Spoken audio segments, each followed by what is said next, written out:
Johnson Wax Program with Fibber McGee and Molly.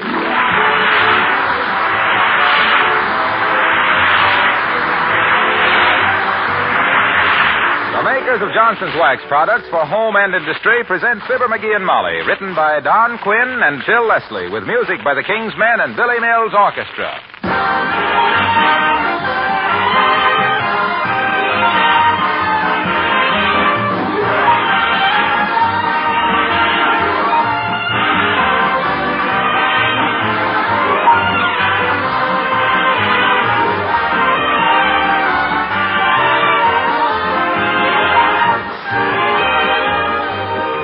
Remember the last time you walked down the shining hallway of a big modern office building or a hospital corridor?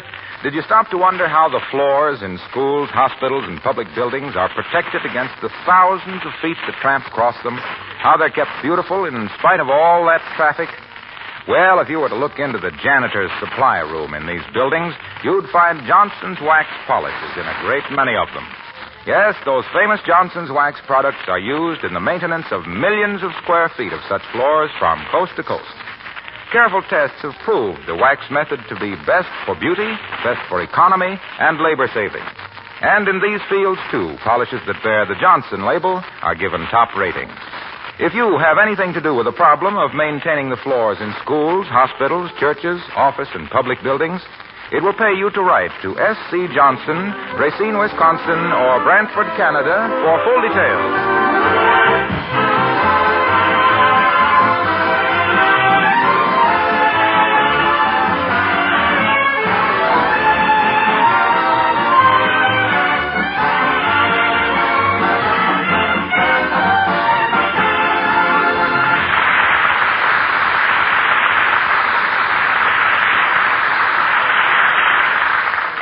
Winter is a wonderful time of the year, if you care for that sort of thing.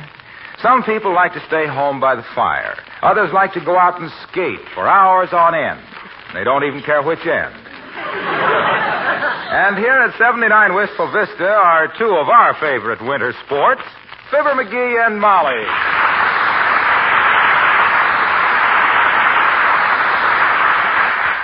Don't get so close to the fireplace, dearie. You'll fall in.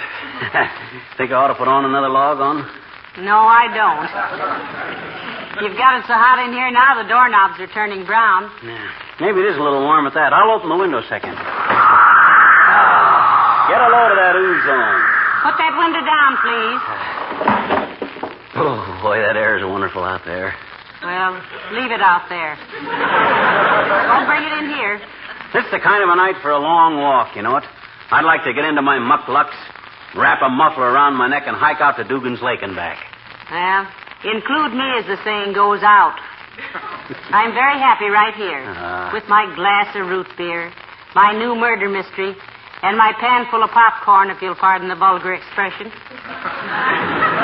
Yeah, but gee whiz. You hitch up the dog sled and carry the serum to Alaska. Mommy stays home. Go on, mush. Yeah. Shucks, we may not have another night like this all winter. Clear, sharp, and beautiful. Makes your blood tingle. I can get the same effect by sitting on my foot for 20 minutes. Oh, gee whiz, I don't want to go alone. I just thought You were just bluffing, dearie. I know you. You wouldn't stir away from this fireplace tonight if it was snowing $10 bills. Oh, yeah? Well, I'll show you who's bluffing, Tootsie. By George, I'm going to get into my coat and walk clear out to Dugan's Lake and back. That's where I'm going to walk clear out to and back. Your mittens are on the hall table. Huh? Oh, okay. Well, here I go.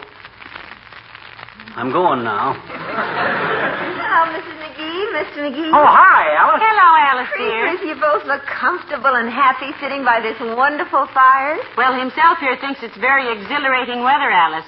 He's even thinking of taking a long walk. Out to Dugan's Lake and back, Alice. Are you kidding, Mr. McGee? Why, it's colder than the keel of a kayak. Bah, just a tang in the air, that's all. Look, what do you say we all go? We can throw snowballs on the way and build a snowman. Ha, ha, ha, ha, ha. Dive into snowdrifts. Have fun. Come on, let's go. Have some popcorn, Alice?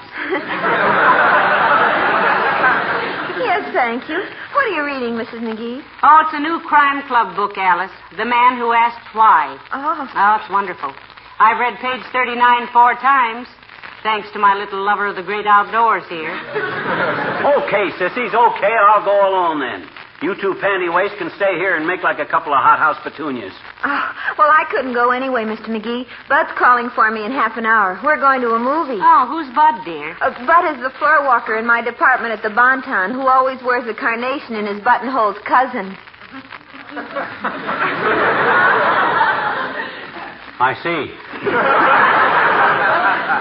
Well, you'll have to sit if you don't get started pretty soon because all the theaters are pretty crowded these days in the balcony.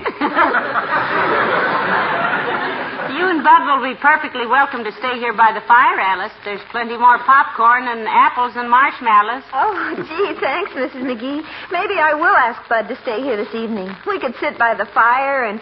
Oh, look at Mr. McGee. You look like you were going to the North Pole, Mr. McGee. Enjoy yourself, dearie. Oh, I will, believe me. A few miles in this bracing air and I'll get it. I'll get it. I'll get it. Wait till I take this overcoat off. You don't have to take your coat off to answer the phone. Maybe somebody wants me to stay home for something or other. Hello? Who? Oh, yeah, she's right here. For you, Alice. Oh, thanks, Miss McGee. Hello? Yes, this is Alice. What? No, that wasn't my father. That was the house that I rent a room in's owner.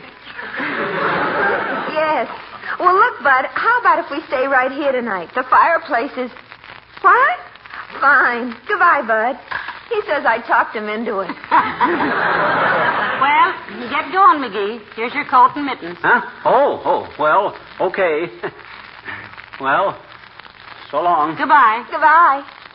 Well, here I go. Hello, McGee. Anybody home? Oh, my gosh, old Doc Gamble. Come on in, Doc. Take off your things. Here, Molly, take my coat. I can't go out now. Yeah, we got company. Ah, good old Doc. Come on right in, Docie. Sit a spell, huh?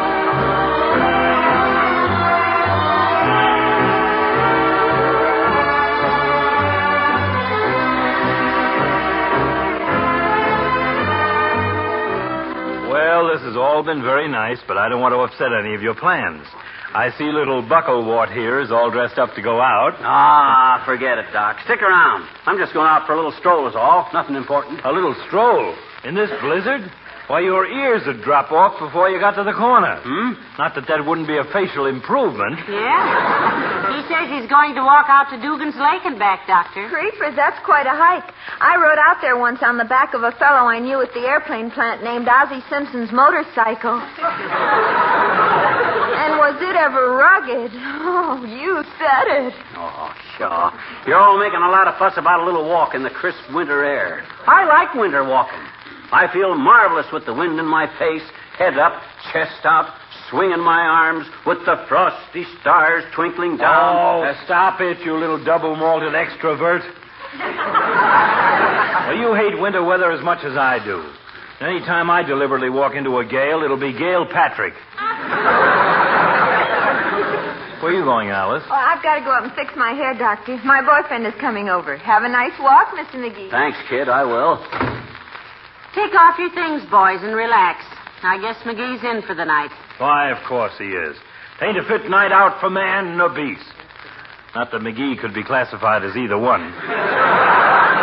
I never heard such a lot of silly nonsense about a little walk in the fresh air. Okay, go ahead, deep freeze. We'll give you a 10-minute start, and then we'll send out to St. Bernard's. What a switch that is. The dog's going to you.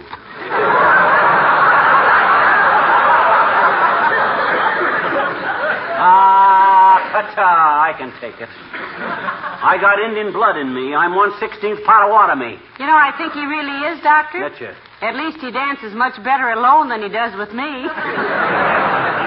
Well, if he's 1/16th Indian, my mummy was an Egyptian. Well, what does it prove, anyway? It's just...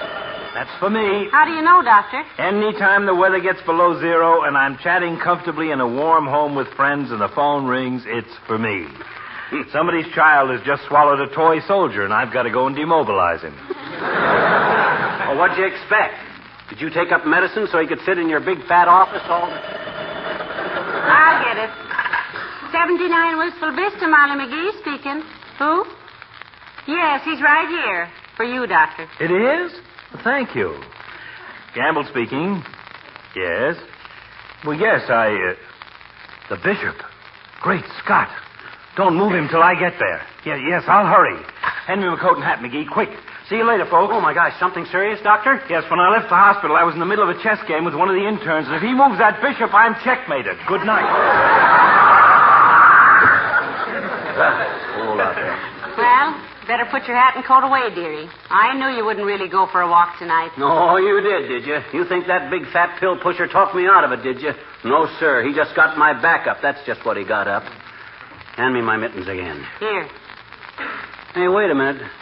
You don't think I ought to stay till Alice's boyfriend gets here? Oh, no. You run along, or I'll begin to suspect you of deliberately stalling. Why, Molly, how could you think such a thing? Much less say it.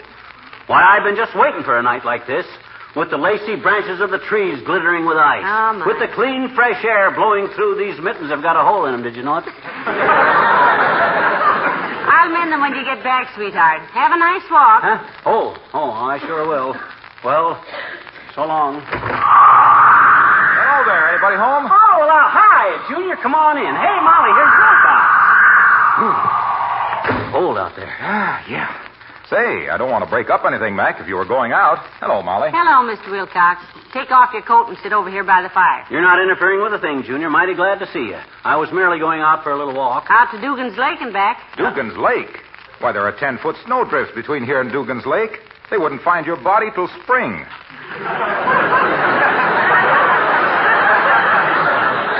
Why, it's so cold out, General Grant's statue is flapping his arms. Please, Junior, you know I don't like to hear people exaggerate. Anyway, cold weather don't frighten me.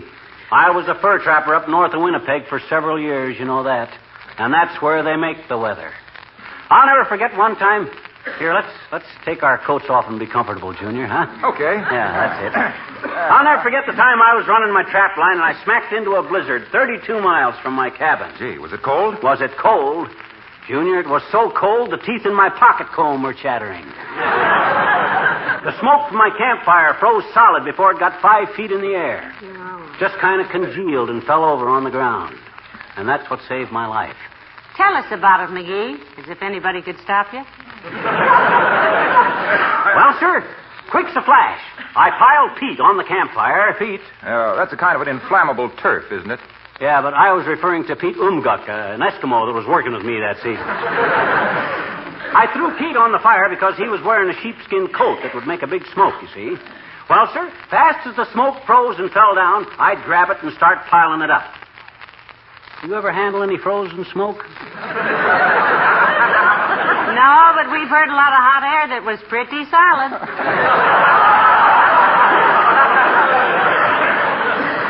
Well, sir, frozen smoke is kind of like putty. Quite pleasant to work with. And in 15 minutes, I'd built us a little igloo out of that frozen smoke that Pete and I lived in for 10 days. And that darn near cost us our lives. Why, pal? Did you inhale part of the ceiling? No, but me and Pete was playing a game of Red Dog when the thaw come. All of a sudden, there we was, strangling and gasping and coughing. That frozen smoke had melted and was choking us to death. Holding my breath, I grabs Pete and hauls him out into the open air. Then I rushes back into that cloud of smoke. Oh, dear. What on earth for, dearie? I'd left my cigarette burning. Dangerous thing to do in the woods. Well, sir, that little experience taught me a valuable lesson, Junior. It did, eh? Yes, sir. From that day on, I never played another game of Red Dog with an Eskimo. Well, if you should trap a few seals on your way to Dugan's Lake tonight, dearie, Mother could use a nice new coat, you know. Hey, are you serious about taking a walk tonight, Mac? I never been seriouser in my life, Junior. There's nothing better for the inside of a man than the outside of a house, I always say. Remember, all our famous men have been great walkers. Oh, I don't know, dearie. You know, Christopher Columbus rode a boat. Paul Revere rode a horse. And Fred Allen rides Jack Benny. Yes, and don't forget that for a while walking met a great deal of opposition, too. What do you mean, opposition? Whom from? Housewives. Uh-oh. Oh, how do you like that? I ran into that with my big fat eyes wide open. Why can't I ever... Well, what I mean is, housewives used to complain about people walking over their kitchen linoleum, tracking it up with mud and snow and rain. But that was before they discovered Johnson's self-polishing glow coat. You're not whistling Dixie, Mr. Wilcox. Yes, you know that housewives now, they know that spilled things and foot tracks can be so easily and quickly wiped off a Johnson glow-coated linoleum. Why, now they welcome the milkman on a muddy day. Yeah, they do if he's got any butter, anyway. Otherwise, In fact, you know, glow coat is one of the great labor-saving devices of the 20th century. No rubbing, no buffing. Just spread it around and let it dry. No fuss, no fume, no fret, no more popcorn. No. Now, McGee just ate the last handful, Mr. Wilcox. Can you wait till I pop some more? No, thank you. I've got to get along home. My wife promised me we were going to have crab louis for dinner tonight. Oh, well, trot along, Waxy. Don't keep him waiting.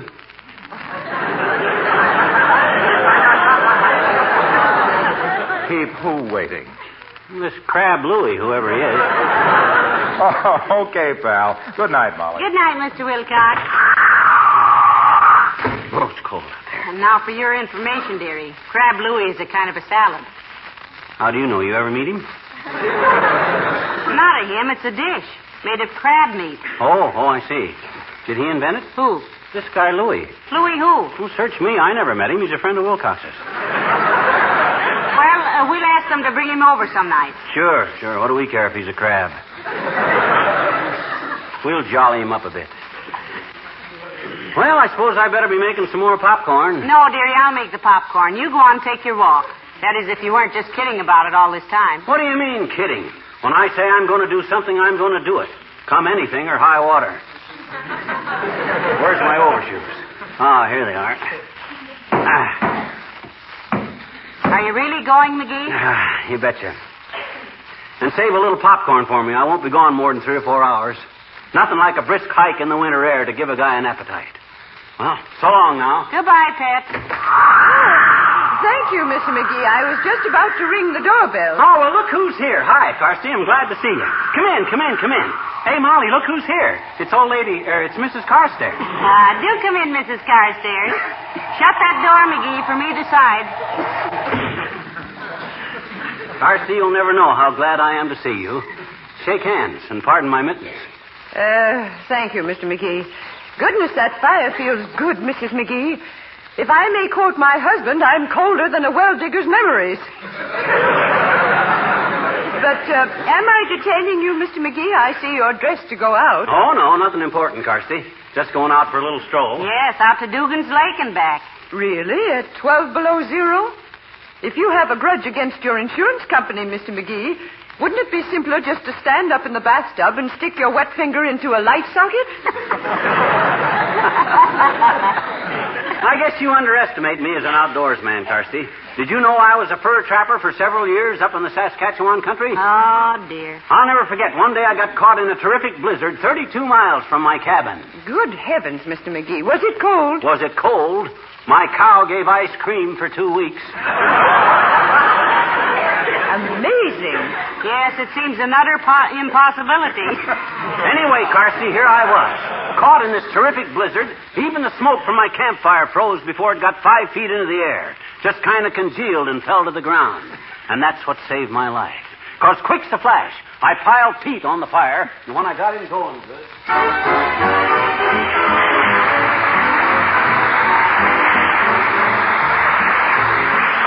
The King's Men sing Yatata Yatata. When I put my arm around you and we're going for a walk, must you yatata, yatata, yatata, yatata, talk, talk, talk. When we're sitting close together in a cozy taxi cab, must you yatata, yatata, yatata, yatata, get, get, get. Aristotle, mathematics, economics, and teachers. Then psychology, biology, photography, biography. Slow down, who cares? There's a brand new moon this evening, and the weather should be fine. If you yatata, yatata, yatata, yatata, same old line, I'll politely close your lips with mine. Whenever I try to say a word, Here's a little sample conversation I heard. Pardon me if I quote. My last pair of nylons developed to run from the knee to the toe. Do you know anyone who can get any more without standing in line? Don't you think Spencer Tracy is simply divine? Shall we go to a movie, my dear? By the way, do you like the new turban I'm wearing today? Can we find a cafe with a nice atmosphere? I would so love a steak. Did you say something, dear? You do it every time. There's a brand new moon this evening, and the weather should be fine. If you same old line. Though I'd really love to pop you, I know the only way to stop you is to close your lips with mine.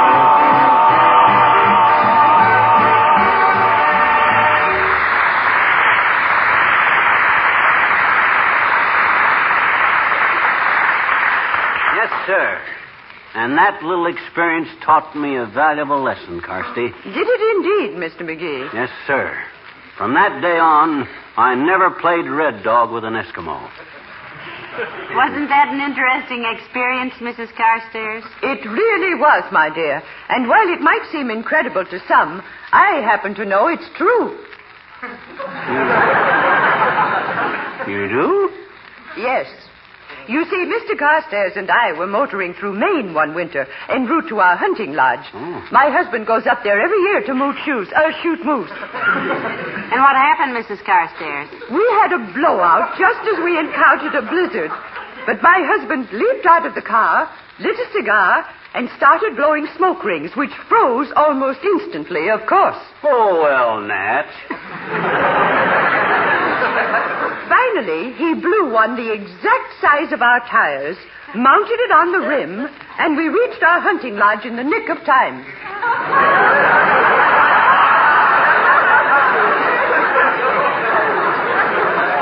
What did you do when it melted, Millicent? Oh, we're still using it, my dear. Yes, it's quite amusing how that tire has baffled our ration board. And do you know, every cold winter day since that time, my husband has smoked rough-cut tobacco. What for, Carsty? He's trying to blow a smoke ring with a tread on it.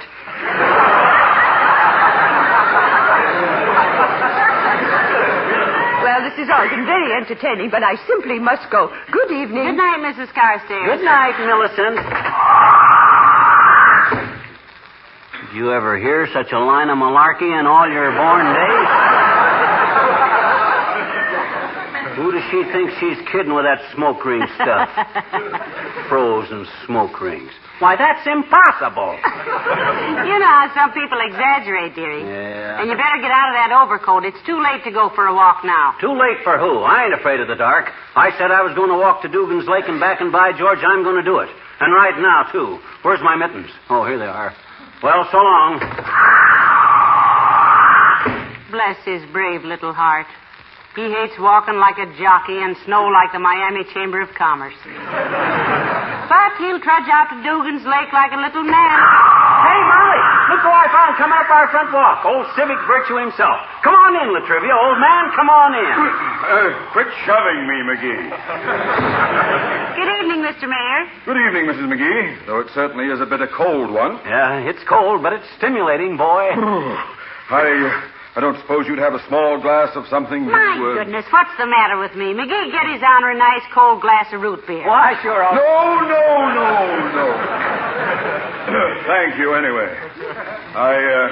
Come to think of it, if I took any liquids, I'd clink all the way home. As I was saying to our street commissioner this morning, Bunderson, I said, this is the coldest... Incidentally, Latrivia, how much does he get a year?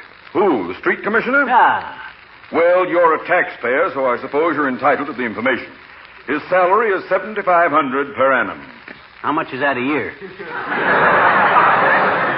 annum means per year, McGee. Oh, well, is that in addition to his commissions, Latrivia?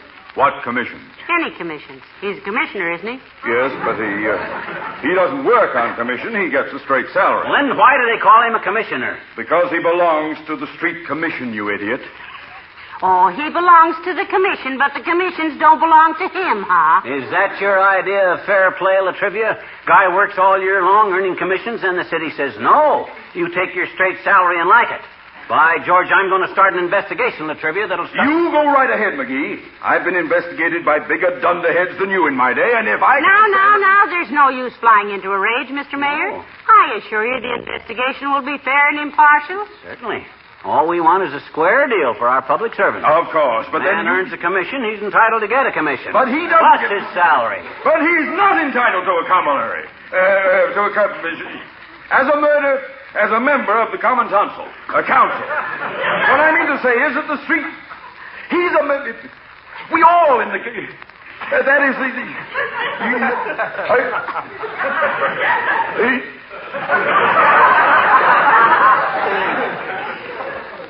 McGee. Hey? Will you do me a favor? Why, of course he will, Mr. Mayor. Just name it, Latrivia. Well, when you get to Dugan's Lake, will you walk out to the exact middle of it and jump up and down? Hard!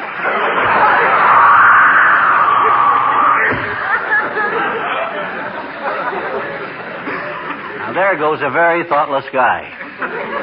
I don't suppose he ever stopped to think what might happen if I jumped up and down on the ice on Dugan's Lake. It's pretty thin out there in the middle. Fella could bust right through. Oh, well, he didn't know what he was saying, most likely. No. Look, dearie, if you're not going to Dugan's Lake, and I wouldn't blame you if you didn't. What do you mean if I'm not going? Certainly I'm going, and right away, too. I got my backup about this thing, by George. I'll hate myself in the morning if I don't go through with it now. So long, baby. Wait a minute. Here's your mitten. Huh? Oh, thanks. Well, so long. Enjoy yourself, darling. Okay. Heavenly days. I do believe he's really going. Well, now, where was I? Oh, yes, page 39. The alley where the dead man had been found was a blind alleyway between a building...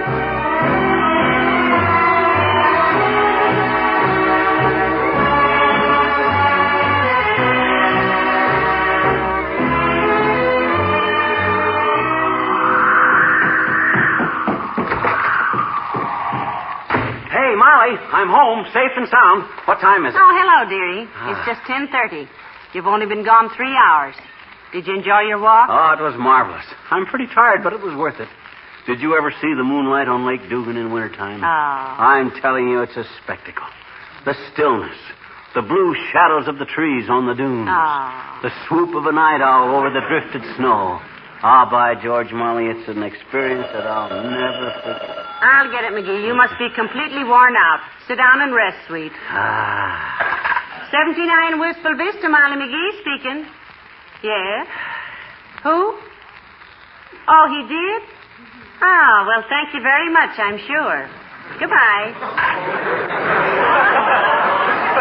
It was Kramer's drugstore, McGee. Kramer's drugstore? What'd they want? They said to tell you left your mittens on the pinball machine.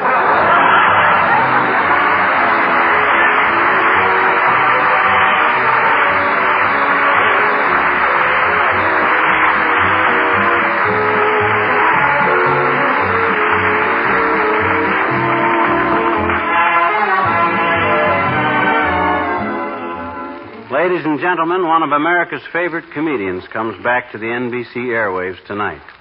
You'll hear him on his new show over most of these stations directly following Bob Hope. Yes, and we know you join us in wishing good luck and even greater success to Red Skelton.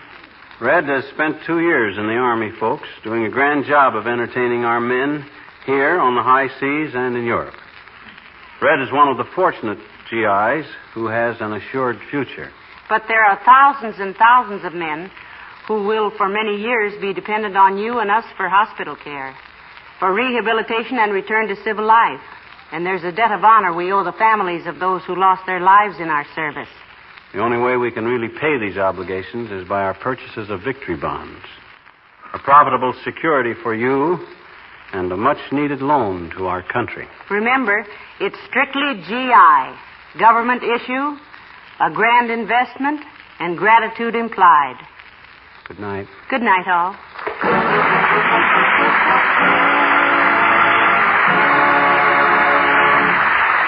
This is Harlow Wilcox speaking for the makers of Johnson's Wax Products for home and industry, inviting you all to be with us again next Tuesday night. Good night. This is the National Broadcasting Company.